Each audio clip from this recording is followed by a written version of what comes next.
दोस्तों, स्वागत है आपका क्वांट के पार्टनरशिप टॉपिक के प्रैक्टिस सेशन में।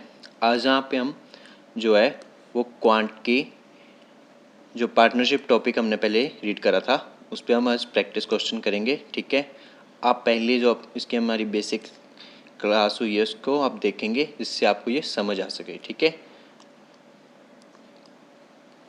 तो आज हम इस पर प्रैक्टिस क्वेश्चन लेके आए हैं, वो सारे हम देखेंगे आज। ठीक है, तो फर्स्ट क्वेश्चन रीड करेंगे आप। कहता है Deepak and Shivam invested ₹10,000 and 20,000 respectively in business. If Shivam invested for 9 months and total profit at the end of the year is 35,000, then find profit share of Shivam. ठीक है, हिंदी में भी आप एक बार रीड कर लेंगे। तो क्या दिया हमें इनका, शिवम का और दीपक का हमें जो इनकी इन्वेस्टमेंट है वो दी है। ठीक है, हम इसको डायरेक्ट रेशो में भी लिख सकते हैं ना। ठीक है, तो यहाँ पे 40 हम इसकी काट देते हैं, तो ये कितना आ गया, ₹1 और ये आ गई ₹2। ठीक है, यदि कहता है शिवम ने 9 महीनों के लिए निवेश किया है और वर्ष के अंत में कुल लाभ ₹35,000 है, तो शिवम का लाभ हिस्सा ज्ञात करना है। इसने करा है सिर्फ 9 महीने के लिए और इसने करा है 12 महीने के लिए। ये 12 महीने हमें क्वेश्चन में डायरेक्टली कहीं लिखा नहीं है, बट वो जब कहता है कि वर्ष के अंत में कुल लाभ, ठीक है, और दीपक की कोई वो बात नहीं कर रहा है यहाँ पे कि उसने कितने टाइम के लिए इन्वेस्टमेंट करा है। ठीक है, तो पार्टनरशिप के क्वेश्चन में हम ये बेसिक अंडरस्टैंडिंग लेके चलते हैं कि उसने 12 मंथ के लिए ही इन्वेस्टमेंट करा होगा। ठीक है, तो यहाँ पे जो सिंपल हो सकता है उसे हम और सिंपल करेंगे, तो इसे कटिंग करेंगे यहाँ पे।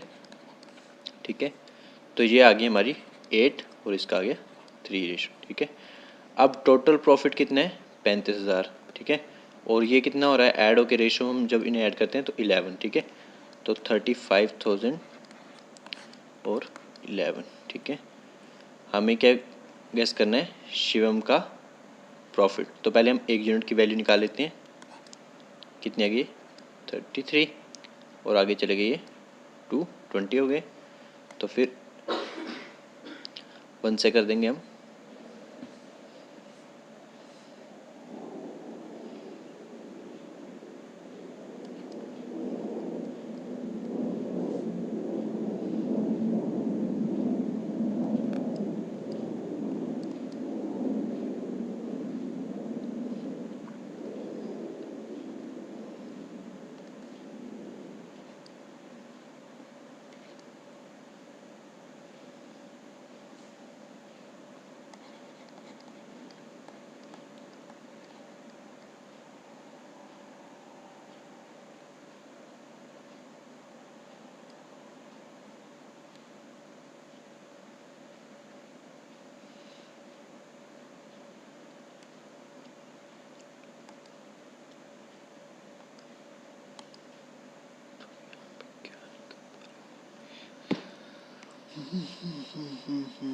इसको 3 × 11 to 35,000 है यहाँ पे। ठीक है, तो हमें शिवम का लाभ हिस्सा ज्ञात करना है, यदि कुल लाभ इतना है। ठीक है, तो ये हमारा होगा सीधा, नहीं कट रही है ना क्योंकि 11 कर दिया हमने।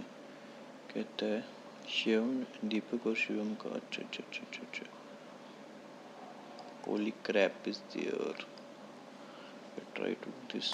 जी, दीपक का है 12 महीने के लिए और शिवम का है 9 महीनों के लिए। ठीक है, 6 और ये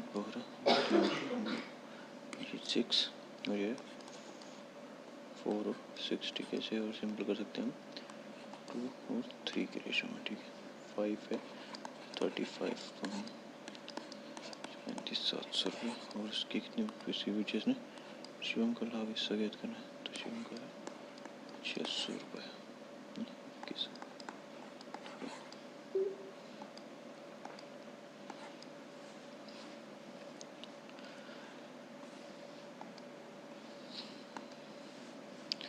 तो देखिए क्या होगा इस क्वेश्चन में। दीपक और शिवम ने एक व्यवसाय जो है 10,000 और 20,000 रुपये में शुरू किया, ठीक है।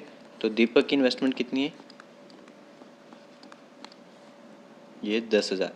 ये जो जीरो है ये हम इसे टर्मिनेट कर देंगे, तो इसे 1 लेंगे, ठीक है। और आगे शिवम, ठीक है। शिवम का हमने टर्मिनेट कर दिया, तो हम इजी लेते हैं क्योंकि हम 10 और 20,000 पे कैलकुलेशन करने जाएंगे तो ये थोड़ा हमारे लिए डिफ़िकल्ट होगा। तो आपको इजी कर लेना है, आपको डिवाइड कर लेना है नंबर को, ठीक है। जितना ये छोटा होगा आपको इतना इजी रहेगा। आगे कहता है यदि शिवम ने 9 महीनों के लिए निवेश किया है, इसका दे दिया हमें 9 महीनों के लिए, और दीपक का हमें कहता है वो वर्ष के अंत में, वर्ष के अंत में मतलब पूरा वो 1 ईयर कंप्लीट इन्वेस्टमेंट करता है, ठीक है। तो अब इस 12 को हम टर्मिनेट कर लेंगे, इसे और थोड़ा इजी कर लेंगे। तो इसे हम 3 से करते हैं मल्टीप्लाई, तो 4 आ जाएगा और यहाँ पे 3 आ जाएगा। तो शिवम की न्यू रेशो क्या बन रही है, 6 और दीपक की 4, ठीक है। अब उसने हमें दे रखा है प्रॉफिट, दे रखा है 35,000 रुपये, ये है in the end of year, ठीक है। 35,000 रुपये है इनका टोटल प्रॉफिट, और रेशो को हम ऐड करते हैं तो कितनी आ रही है, ये अभी और सिंपल हो जाएगी क्योंकि ये करेक्ट है, परफेक्ट जो आपकी रेशो नहीं है। तो इसे परफेक्ट करने के लिए क्या करेंगे, हम 2 से एक बार और डिवाइड कर देंगे, ये 2 और 3 रेशो इसकी आ जाएगी, ठीक है। तो 5 से अब इसे डिवाइड करते हैं हम, 5 7 जो 35, तो ये 700। एक यूनिट की वैल्यू कितनी आ गई हमारे पास, 700। तो उसने पूछा क्या है, शिवम का लाभ हिस्सा, शिवम की कितनी रेशो है, 3 है, तो 3 मल्टीप्लाई बाय 7 करेंगे तो ये आंसर आ जाएगा हमारा 2100, ठीक है।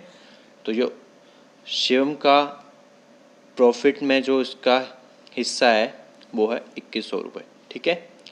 नेक्स्ट क्वेश्चन देखते हैं हम। कहता है if 4 A is capital, 6 is B is capital, 10 is C capital, then out of profit इतने से C विल रिसीव, ठीक है। यहाँ पे हमें कैपिटल का रेशो दे रखा है, कहता है 4 की जो कैपिटल होगी वो A है, ठीक है, इक्वल टू है किसके, 6B के कैपिटल के, ठीक है। और 6B की कैपिटल किसके इक्वल है, 10C की कैपिटल के, ठीक है। कहता है प्रॉफिट अगर इतना है टोटल, इनको प्रॉफिट हो रहा है, ठीक है, तो कहता है उसमें C का जो है वो कितना शेयर होगा, ठीक है। तो एक तो हम इसे कर सकते हैं एलसीएम की हेल्प से, ठीक है। हमें 4 6 10 का एलसीएम ले लेना है, ठीक है। और एक हमारे जो होती है अप्रोच, उसमें हम पहले करेंगे, जैसे मान लो ए का हमें निकालना है कि कितना उसका रेशो में बन रहा है, जो उसका कितना उसका हिस्सा बनेगा, तो हम ए को हाइड कर लेंगे और इन दोनों को मल्टीप्लाई कर देंगे, तो ये आता है 60, ठीक है। अब बी का करना है हमें, तो बी को हाइड कर देंगे और इन दोनों को मल्टीप्लाई कर देंगे आपस में, ठीक है। बी का निकालना है हमें, तो हम बी को हाइड कर रहे हैं यहाँ पे, और 4 को 10 से मल्टीप्लाई कर देंगे तो ये कितना आ गया, 14। अब सी का निकालना है तो हम सी को हाइड करेंगे और ए और बी को मल्टीप्लाई कर देंगे तो ये कितना आ गया, 24। जे काम आप एलसीएम की हेल्प से कर सकते हैं। आपको 4 6 10 का एलसीएम लेना है तो आएगा 16, ठीक है। अब इस 16 को इससे करेंगे आप मल्टीप्लाई, सॉरी डिवाइड करेंगे, तो ये आपका 15 आ जाएगा। वैसे अब इसे हम सॉल्व करेंगे, ठीक है। तो हम इसे 4 से काटते हैं तो ये आता है 15, और यहाँ आता है 10, और यहाँ आते हैं 6, ठीक है। ऐसे ही हम इससे 60 को जब एलसीएम से हम हेल्प से सॉल्व करते हैं तो ये सेम हमारे पास रेशो आती है, ठीक है। तो ये हमारे पास उनकी इन्वेस्टमेंट का रेशो आ गया है, ठीक है। और ये उनका टोटल प्रॉफिट है, तो उसने पूछा हमें सी का, ठीक है। तो पहले हमें 1 यूनिट की वैल्यू चाहिए यहाँ पे, तो आप इसे ऐड करेंगे तो ये कितनी आ जाएगी, 31, ठीक है। अब इस 31 से इसे टर्मिनेट करेंगे तो हमें 1 यूनिट की वैल्यू मिल जाती है, ठीक है। तो देखते हैं कैसे होगा ये, 31 से हम करते हैं, 31 से 31, अब बैलेंस चला गया तो ये आ गया आपके पास, 5 से कट जाएगा 155, ठीक है। 150 एक यूनिट की वैल्यू आ गई यहाँ पे 150, ठीक है। हमसे पूछा उसने सी का, तो सी की ये रेशो है 6, तो इससे हम 6 से मल्टीप्लाई करके इसका आंसर आ जाएगा 900, ठीक है। आज जो हम प्रैक्टिस कर रहे हैं इसमें हम पार्टनरशिप के लगभग सारे ही टाइप्स जो हैं वो प्रैक्टिस कर लेंगे, ठीक है। अब देखिए आगे कहता है A, B and C agree to receive profit from their business each in proportion of his investment. If A invest 20,000 for a year, B invest 25,000 for 6 months and C invest for 30,000 for 8 months, then find the share of profit of A and B if the total profit is 42,000 at the end of 1 year. ठीक है, तो यहाँ पे कितने person है, 3 person है, A, B और C. ठीक है, तो यहाँ पे उनका इन्वेस्टमेंट हमें दे रखी है. ठीक है, तो अब हम आपको एक बात ध्यान में रखनी है, जब भी हम इसे सिंपल करते हैं तो हम उनकी इन्वेस्टमेंट के रेशो, जो इन्वेस्टमेंट की मनी है उसे हम रेशो में सिंपल कर सकते हैं, जो उनका प्रॉफिट है ना उसे हम नहीं छेड़ते. ठीक है, जैसे हम इनकी 3 जीरो टर्मिनेट करेंगे क्योंकि कॉमन जो है सब में 3 जीरो हैं. ठीक है, तो ये कितना आ गया, ए की 20 और बी के कितना आ गया 25, सी का है आपके पास 30. ठीक है, अब हमारे पास टाइम रेशो भी है. देखिए उसने स्टार्टिंग में दे रखा है, यहाँ पे उसने दिया था ए इन्वेस्ट 20,000 फॉर 1 ईयर. ईयर के लिए करता है तो 12 मंथ्स के लिए करता है. ठीक है, और बी कितने के लिए करता है, 6 मंथ के लिए. ठीक है, और एंड सी इन्वेस्ट 30,000 8 मंथ के लिए. ठीक है, तो ये टर्मिनेट होंगे आपस में 4, 3 और 6. ये रेशो उनकी आ गई है. ठीक है, अब इसे हम डायरेक्ट मल्टीप्लाई करेंगे, तो उससे पहले हम इसे सॉल्व कर लेते हैं. ये भी 5 से टर्मिनेट होगा तो 4 आ जाएगा, यहाँ पे 5 आ गया, यहाँ पे 6 आ गया. ठीक है, 4 को 6 से मल्टीप्लाई करेंगे हम 24, और यहाँ पे आ गया 5 और 3 से मल्टीप्लाई करेंगे तो 15, 6 को 4 से करेंगे तो 24. ठीक है, अब ये एक बार और टर्मिनेट हो जाएगा 3 से. ठीक है, तो यहाँ पे लिखते हैं हम इसे टर्मिनेट करके 3 8 जा 24, 3 5 जा 15.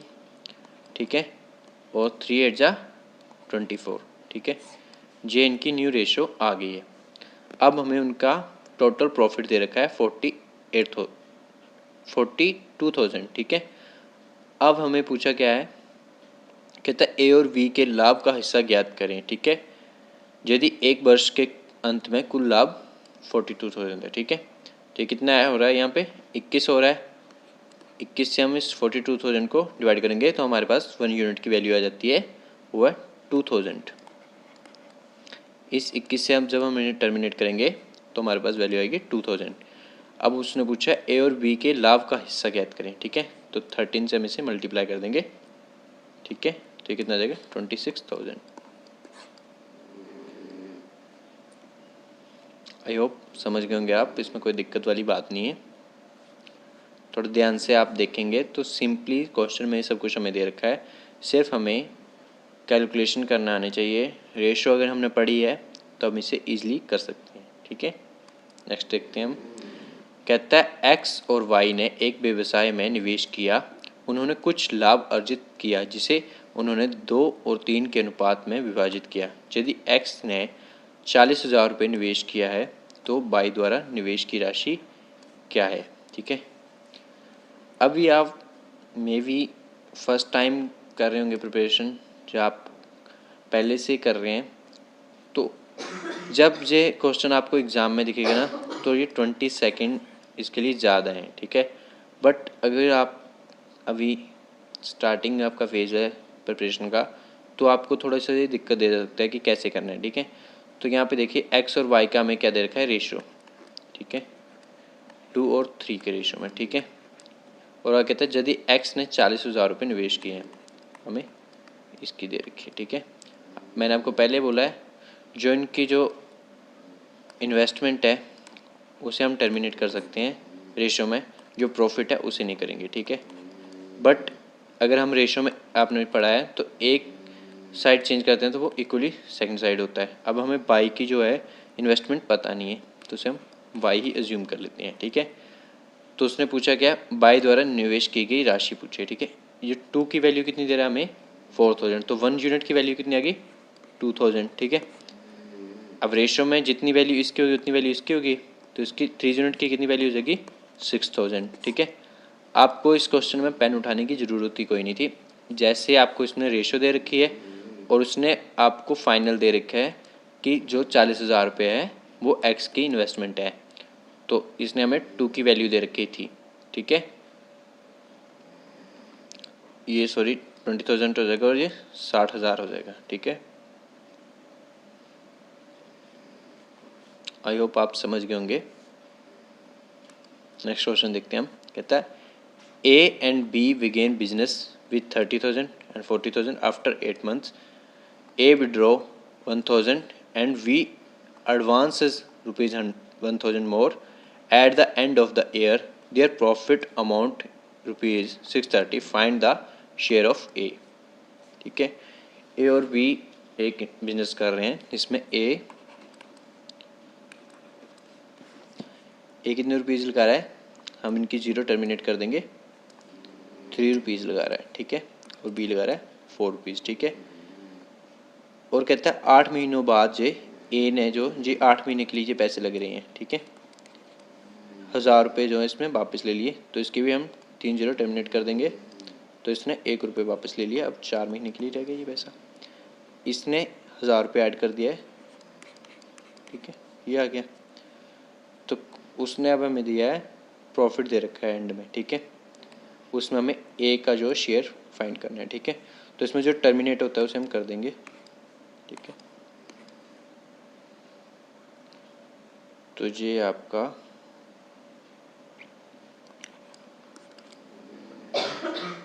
9 आ गया यहाँ पे, और ये इसकी आएगी 5:9, ठीक है। और इसका 630 टोटल प्रॉफिट है, और कुछ टर्मिनेट तो हो नहीं रहा यहाँ पे, तो इसे 9 से हम इसे करेंगे पॉइंट में चला जाएगा ये,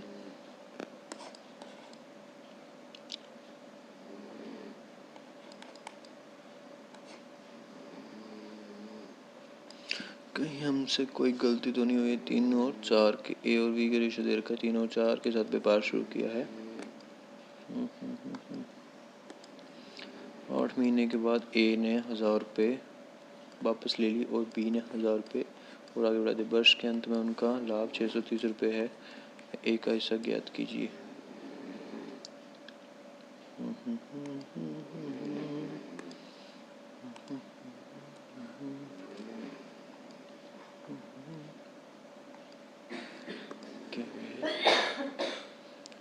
तीन 4 8 मंथ के लिए 8 टर्मिनेट हो जाएंगे, और बाद उन 8 महीने में ये ना 2 गुना 4 टर्मिनेट हो जाएगा, और है 5 गुना 4 पे टर्मिनेट हो जाएगा, 20 आ गया। फिर ऐसे कर सकते हैं 3 6 आ गया, 3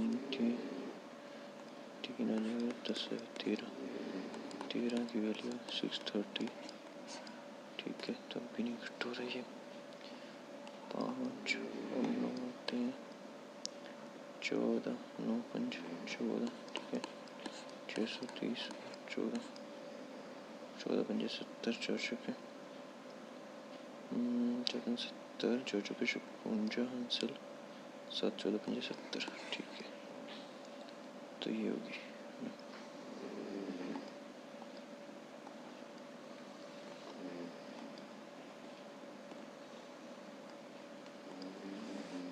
कहता है ए और बी ने 3,000 और 4,000 रुपये एक साथ व्यापार शुरू किया। 8 महीने बाद ए ने 1,000 रुपये वापस ले लिए और बी ने 1,000 रुपये आगे बढ़ा दिए।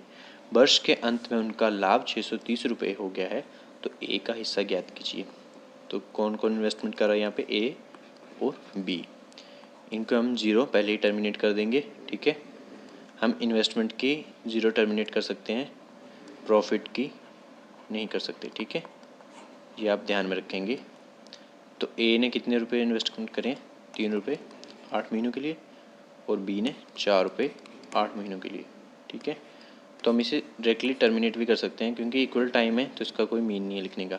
आगे उसने 8 महीनों बाद 1 रुपया कम कर दिया तो ये 2 आ गई, और इसने ज़्यादा कर दिया तो ये 5 आ गई, ठीक है। अब इसको हम ऐड करेंगे, ठीक है। जो इक्वल टाइम में और उसे हम मल्टीप्लाई करते हैं, जो डिफरेंट होता है, जैसे मान लो ये 8 महीने तक हो रहा था और आगे ये 4 महीने तक हो रहा है, ठीक है। जो टाइम ऐड हो रहा है तो ये इन्वेस्टमेंट भी इनकी ऐड होगी, ये मल्टीप्लाई नहीं होगी, ये ध्यान रखना, ठीक है।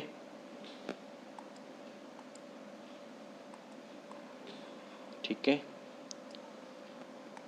क्लैरिटी लेके चलना, ये चीज़ें आपको एग्ज़ाम में काफ़ी कंफ्यूज कर सकती हैं।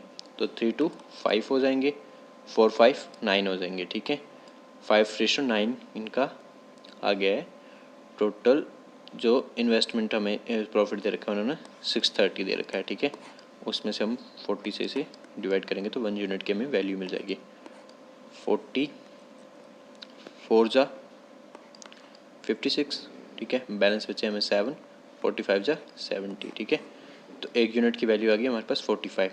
तो एक हमें जो है प्रॉफिट शेयर हमें जानना है, तो इससे मल्टीप्लाई कर देंगे 5 से, ठीक है। ये आप सीधे लिख सकते हैं 225, ठीक है। आई होप आप समझ गए होंगे।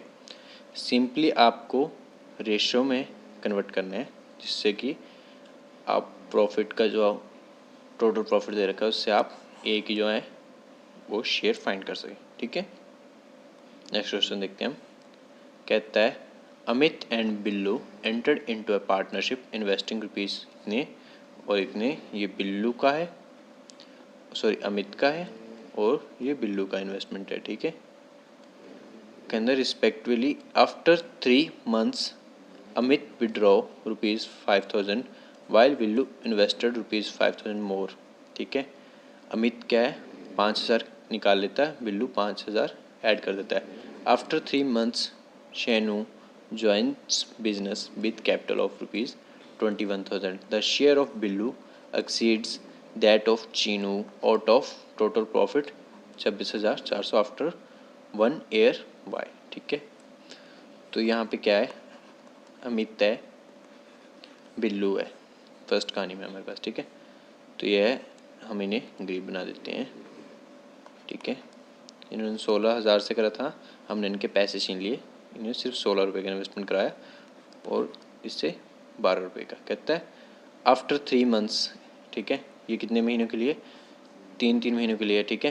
तो इन दोनों की इक्वल है ना, तो एक बाद में कटनी है जिससे हम लिखेंगे नहीं, ठीक है। आप समझ जाना, बट यहाँ पे इंटू 3 हो रहा है, ठीक है। कहीं कंफ्यूज मत कर देना, ये टर्मिनेट हो जाएंगे, ठीक है। कहता है अमित विड्रॉ 5,000 को भी हम इसे टर्मिनेट कर देंगे, ठीक है। इसने अमित ने विड्रॉ कर दिया और बिल्लू ने इन्वेस्टमेंट कर दिया, ठीक है। विड्रॉ करेगा 60 में से अगर 5 कम कर देगा तो 11 आ जाएगा उसका, ठीक है। 3 month का पहले था, अब ये 9 month का इन्वेस्टमेंट आ गया। अब ये 5 जो है उसमें ऐड कर देगा, ठीक है। तो 70 हो गया और 9 हो गया, ठीक है। और कह रहा है आफ्टर 3 more months, ठीक है, 3 महीने और बाद, ठीक है। यानी कि इस रेशो से बात कर रहा है वो 6 month बाद, ठीक है। शेनू आ जाता है बिजनेस में, ठीक है, और ज्वाइंस द बिजनेस कैपिटल ₹21,000। तो इसे भी हम गरीब कर देंगे, ये 21 रुपये इन्वेस्टमेंट करता है 6 महीनों के लिए, ठीक है। तो यहाँ पे हमने टर्मिनेट इसलिए नहीं किया क्योंकि यहाँ पे शेनू की भी एंट्री हो रही है, ठीक है। तो इससे हम क्या करेंगे, टर्मिनेट करेंगे 3 से। 3 3 जा 9, 3 3 जा 9, 3 2 जा 6, ठीक है। तो ये जो है ऐड होंगे, पहले नीचे मल्टीप्लाई होंगे, तो ये कितना आ जाएगा 33 में 16 ऐड होंगे तो कितना आएगा 49, ठीक है। अब यहाँ पे 51 में कितने ऐड होंगे 12, तो कितना आ जाएगा ये 63, ठीक है। और 21 इंटू 2 42, ठीक है। तो इसे हम टर्मिनेट करके परफेक्ट रेशियो में कन्वर्ट कर लेंगे। 7 7 जा 49, 7 9 जा 63, 7 6 जा 42। तो कितनी रेशो आ रही है 7 9 और 6, ठीक है। लास्ट वाला मैं क्लीन कर देता हूँ, यहाँ पे जगह थोड़ी कम है। 7 9 और 6 के रेशो में इनकी इन्वेस्टमेंट है, ठीक है। और कहता है कि जो है the share of Billu exceed that of Shenu out of total profit 26,400 after 1 year, ठीक है।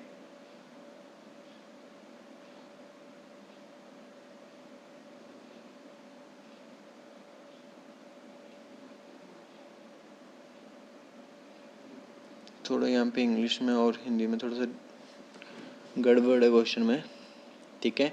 हिंदी में दे रखा है क्वेश्चन, इसमें कहता है 1 वर्ष बाद 26,400 रुपये के कुल लाभ में बिल्लू का हिस्सा शेनु से कितना अधिक है, ठीक है।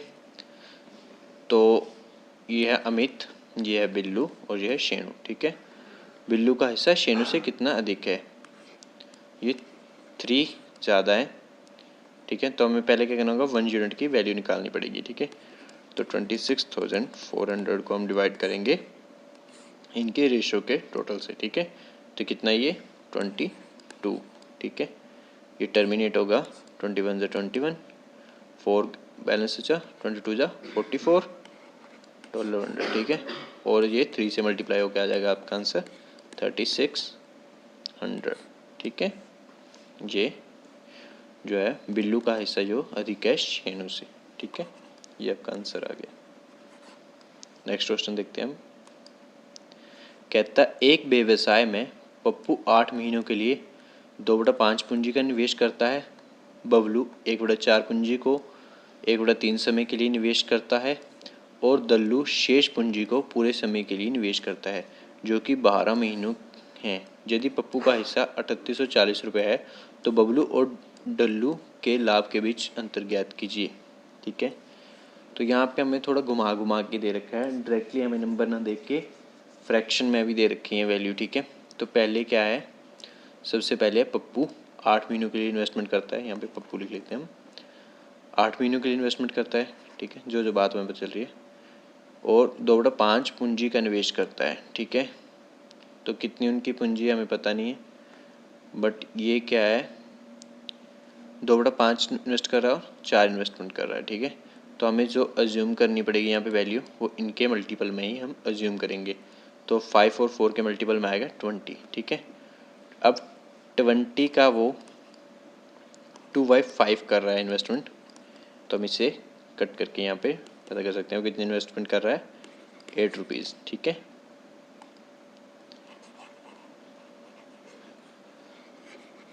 अब ये तो मैंने आपको समझा दिया, आपको नेक्स्ट जो है वो आपको खुद देखनी है कितनी इन्वेस्टमेंट कर रहा है वो, ठीक है। तो 8 आ गया। उसके बाद कौन है, बबलू, ठीक है। ये आ गया बबलू महाराज, ये करते हैं 1/3, ठीक है। सॉरी, ये बबलू करता है 1/4, ये 1/3 टाइम है, ठीक है। तो ये आपका आ जाएगा 5 रुपीज़, ठीक है। और टाइम का ये करता है 1/3, ठीक है। और नीचे में करेगा जो कि 12 महीने हैं, हमने पहले क्वेश्चन पढ़ा ना, तो 12 महीने का 3 करेगा तो 1/3 करेगा तो कितना आ जाएगा 4, ठीक है। वैसे ही करेंगे हम 12 मल्टीप्लाई 1/3 को सॉल्व करेंगे तो ये 4 मंथ का टाइम आ जाता है, ठीक है।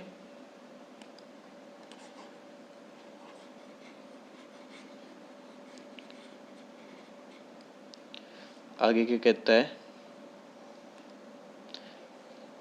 थर्ड आ जाता है डल्लू। इसमें वो कहता है कि दल्लू शेष पूंजी को पूरे समय के लिए निवेश करता है। हम अज्यूम करके कितने चले थे 20 में से यहाँ पे 8 इसने इन्वेस्टमेंट कर दिया, 5 इसने इन्वेस्टमेंट कर दिया, तो बचे कितने 7, ठीक है। और कहता है और पूरे समय के लिए निवेश करता है, ठीक है, 12 महीनों के लिए निवेश कर रहा है, ठीक है। यदि पप्पू का हिस्सा कहता है इतना है तो बबलू और डल्लू के हिस्से का लाभ अंतर ज्ञात कीजिए, ठीक है। तो कुछ नहीं, अब यहाँ पे ये टर्मिनेट होगा, ठीक है, 4 से टर्मिनेट करेंगे, 2, 1 और 3, 7 3 जा 21,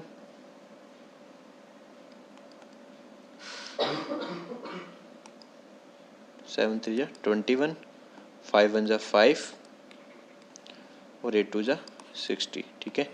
ये इनकी इन्वेस्टमेंट की रेशो आ गई। कहता है अब हमारे पास यदि पप्पू का हिस्सा जो है 3840 है, ठीक है, और हमें बताना क्या है बल्लू और डल्लू के लाभ के बीच का अंतर, ठीक है।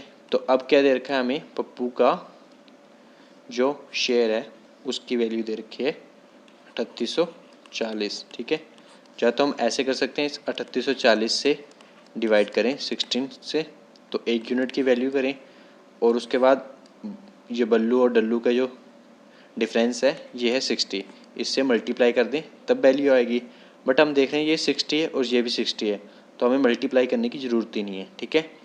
ऐसे जो ट्रिकी से क्वेश्चन आते हैं, ठीक है, जहाँ पे हमें थोड़ी कैलकुलेशन अपनी सेव करनी है, हमें टाइम सेव करना है, और ये जो टाइम हम सेव कर रहे हैं ये नेक्स्ट क्वेश्चन पे इन्वेस्टमेंट करना है, ठीक है।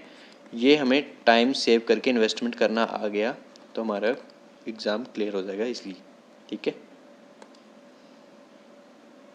नेक्स्ट क्वेश्चन देखते हैं हम। कहता है एक्स, वाई और जेड, इनके हम पहले जीरो टर्मिनेट कर देते हैं, बट पहले देख लेते हैं इनके पास कॉमन जीरो है कितनी, ठीक है। तो सबके पास 4 जीरो है ना, तो सबकी जीरो कट जाएंगी, ठीक है।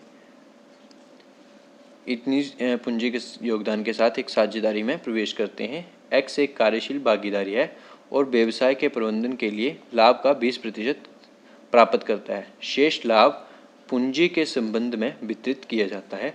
यदि एक वर्ष के अंत में एक्स को वाई और जेड से मिलाकर 300 रुपये मिलते हैं तो कुल लाभ ज्ञात कीजिए, ठीक है। आप क्वेश्चन को बड़े ध्यान से समझिए। पहले सबसे पहले तो हमारे पास 3 पार्टनर हैं एक्स वाई जेड, ठीक है। 5:2 और 3 में ये इन्वेस्टमेंट करते हैं। ये तो थी सिंपल सी कहानी जो सिमिलर क्वेश्चन में हमारी पीछे से चलती आ रही थी। अब इसमें नई चीज़ क्या आगे, कहता है कि एक्स जो है कार्यशील भागीदार है। जिन्हें हिंदी समझ नहीं आती है, अंग्रेज हैं जो, वो यहाँ से पढ़ सकते हैं। X is a working partner and get 20% profit for managing the business, ठीक है। ये क्या होता है, जब पार्टनरशिप में आते हैं हम, ठीक है, तो कुछ ऐसे पार्टनर होते हैं जिसे हम कह सकते हैं एक एक्टिव पार्टनर है और एक स्लीपिंग पार्टनर है, ठीक है। ये सिर्फ स्लीपिंग पार्टनर क्या करता है, पैसा इन्वेस्ट कर देता है, बट जो भी ऑपरेशन होते हैं बिजनेस के, जो भी काम होता है उसमें कोई ये इंटरेस्टेड नहीं होता है। ये सिर्फ पैसा इन्वेस्ट कर सकता है, टाइम इन्वेस्ट नहीं करता इस बिज़नेस में, ठीक है। और जो एक्टिव होता है ये पैसा भी इन्वेस्टमेंट करता है, ठीक है, और अपना टाइम भी इन्वेस्टमेंट करता है। अब ये अपना टाइम इन्वेस्टमेंट कर रहा है तो इसे कुछ एक्स्ट्रा प्रॉफिट मिलना चाहिए ना, तो वो ही ये इस क्वेश्चन में दे रहा है 20% प्रॉफिट, ठीक है। उसके बाद उसने कहा है कि एक वर्ष के अंत में एक्स को वाई और जेड से मिलाकर 300 रुपये मिलते हैं तो कुल लाभ ज्ञात कीजिए, ठीक है। अब आगे की कहानी देखते हैं हम कैसे चलेगी इसमें।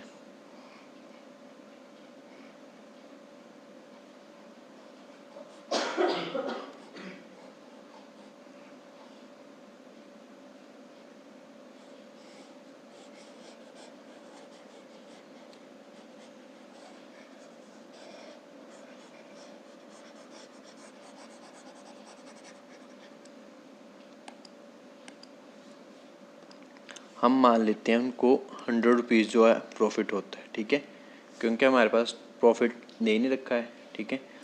तो 100 रुपीज़ प्रॉफिट हो रहा है तो इसमें 20% क्या करेंगे, वो एक्स को दे देंगे, ठीक है। एक्स को उसने 20% दे दिए।